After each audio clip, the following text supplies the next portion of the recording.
We will kick it off with conversation with Kari.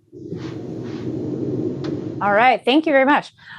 So your character coming into this show has maybe abilities or not. We'll be seeing that. But if you could pick a cursed ability fighting style, what would you pick and why? For me, for both of us? Yes, this is for both of you, and you could make it up or you could pick one that already exists. I mean, personally, I really like Gojo's cursed ability and how it, and sort of his armor being like, his armor is the mathematical concept of ever approaching zero. It's like, you can't ever get close enough. I would love to twist that into like a literal space bend sort of attack ability. That would be really cool for a character. Yeah, I love the idea of, cursed words and everything. And I guess it's because, my first love was writing, so, I do recognize the power of, like, words. So, the whole idea of, like, okay, I'm gonna be quiet, or talking, like, these specific, ingredients or whatever, but then when I do properly talk, I will, change the world, I will mess the environment around me. I think that's, like, super cool. Nice, thank you. And then we'll go to the digital fix, Anthony. Oh, Anthony, the digital fix. Just a question for you both. There's quite a big revelation regarding your characters towards the end of the movie. No spoilers, obviously. But I'm just wondering, like, did you expect it or see it coming at all when you were working through it? I had done my research, but I had not come across that fact. And I thought it was very, very interesting when we got there. And I won't share any details, obviously, of what it is, but I was surprised and enjoyed the chance to act out his feelings during those revelations. I think it was a very interesting revelation that, kind of turned the whole idea of what it was on its head, like you think you know where it's going, but then turns out, no, this is actually what it is. And I liked the psychological implications of that. I liked the emotional implications of that.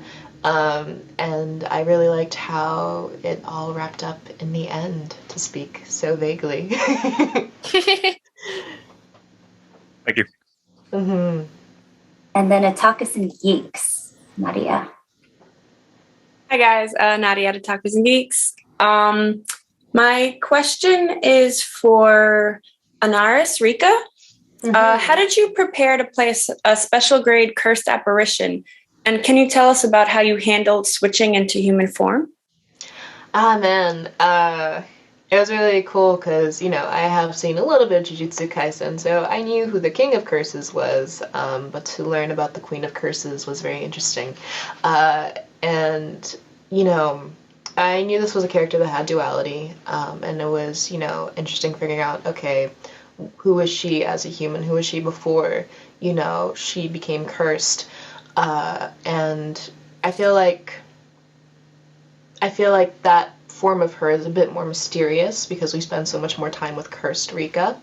But it's just kind of like filling in the blanks. And I do take her to be a character that has gone through trauma, unspoken trauma, but, chooses to love and be happy as much as she can. And in a sense, is kind of mature, she's talking about marriage, like, very enthusiastically at such a young age.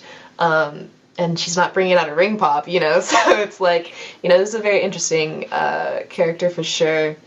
And then when you come to her cursed form, that is,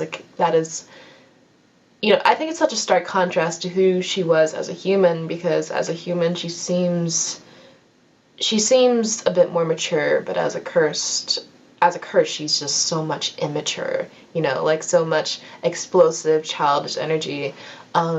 And it was really fun playing with that duality and trying to make sure, that cursed Rika was immature, but still reminiscent of, human Rika, but then when it came to human Rika, making sure that she wasn't all that childish either and just balancing each other out. Thank you. And then Big Gold Belt. Hi, Nigeria Chambers of Big Gold Belt Media. This is easily you two's best performances to date. There's just so much emotion, even thinking about some of the scenes, especially some of the scenes that you two share. I was wondering, not only in terms of prep, but what are you tapping into to really pour that emotion to radiate even more than the animation itself in this film? I know for myself, when there were emotional scenes, I specifically asked the director, give me a moment and some space during these times of performance.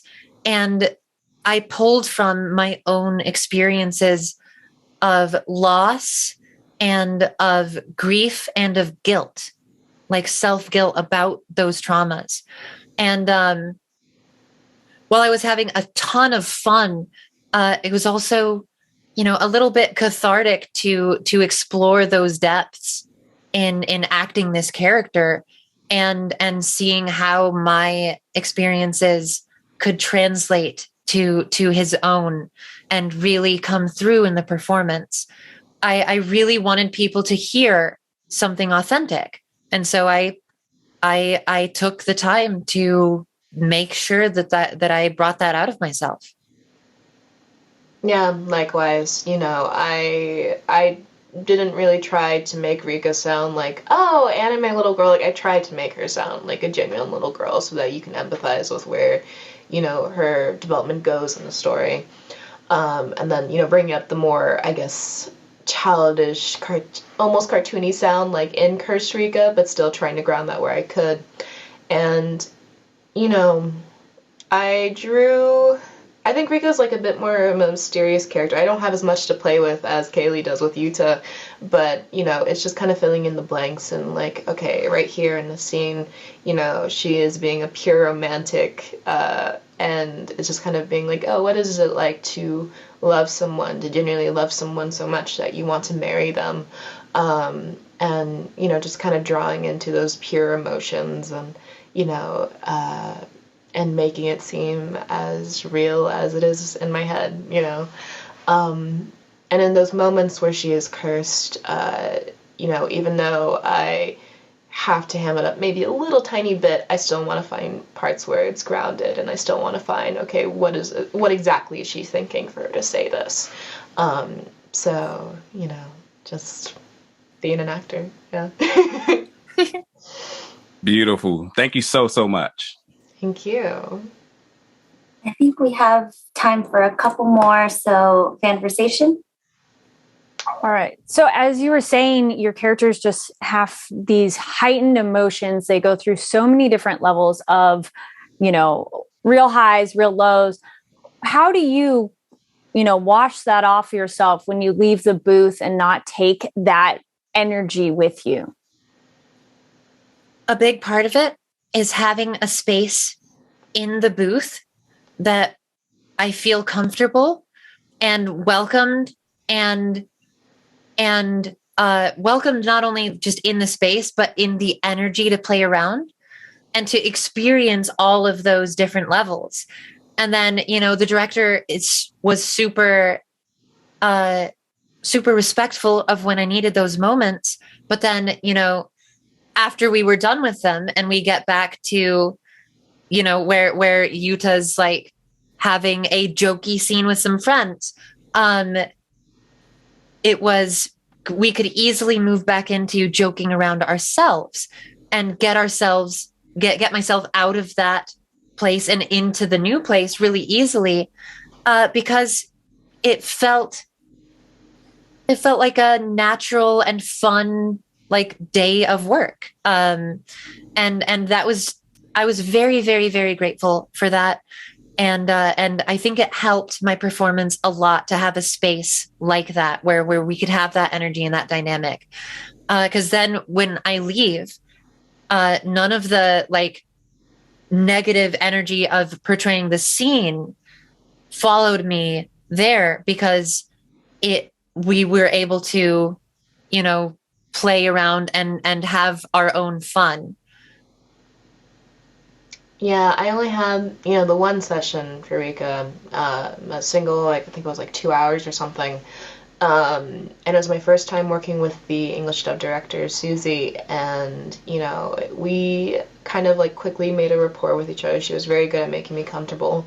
And I think at first when, I started voicing Rika, we were starting with, her human form, and it was just kind of trying to figure that out and, perform authentically, comfortably in that space. And as the session progressed and as we became more comfortable with, the space, the director, and also the character, it was okay, cool, I get the gist. Can we go back now? And, that's something I definitely tried to do as much as possible. I was okay, I know what I want to do. I'm more comfortable now. I think I can do it now. So let's go back, because I want to make sure that this is, very real. So, yeah. Great. Thank you very much. Anthony at Digital Fix, I think this is the last question. Cool, yeah. And obviously this movie is a prequel to the main series, and I'm just wondering, for the two of you, how deep you went into the kind of lore of Jujutsu Kaisen before kind of settling down to give us the movie.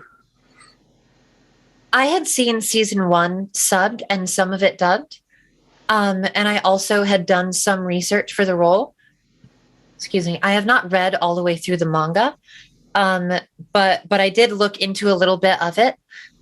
It was striking this balance of me of, getting too deep in the paint of the character and spinning my head in circles, because I didn't want to second guess myself too much, but getting a full breadth sort of knowledge of who Yuta was and how I wanted to portray him, as well as considering the energy of the series as a whole.